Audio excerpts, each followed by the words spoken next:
ଆଠମଲ୍ଲିକ ନିର୍ବାଚନ ମଣ୍ଡଳୀ ଧୌରାପାଲି ପଞ୍ଚାୟତର ବିଶାଳ ଆମ୍ବ ବଗିଚାଠାରେ ଭାଜପାର କର୍ମୀ ସମ୍ମିଳନୀ ଅନୁଷ୍ଠିତ ହୋଇଯାଇଛି।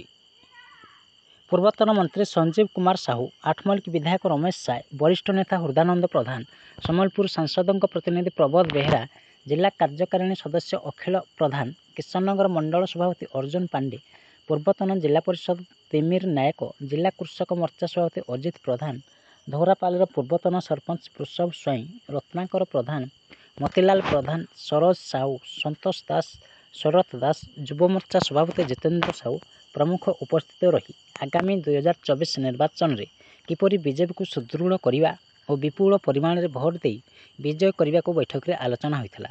ସଞ୍ଜୀବ କୁମାର ସାହୁ, ବିଧାୟକ ରମେଶ ସାଏ ଓ ଅନ୍ୟାନ୍ୟ ନେତୃବୃନ୍ଦଙ୍କ ଉପସ୍ଥିତିରେ ଆଠମଲ୍ଲିକ ବ୍ଲକର ଶତାଧିକ ଅନ୍ୟ ଦଳର ଯୁବ କର୍ମୀ ମୋଦିଙ୍କ ନୀତି ଆଦର୍ଶରେ ଅନୁପ୍ରାଣିତ ହୋଇ ବିଜେପିରେ ସାମିଲ ହୋଇ ରହିଥିଲେ ଏବଂ ନୂତନ ଯୁବ କର୍ମୀଙ୍କୁ ଦଳ ପକ୍ଷରୁ ସ୍ୱାଗତ କରାଯାଇଥିଲା। Bureau report, news Odisha TV.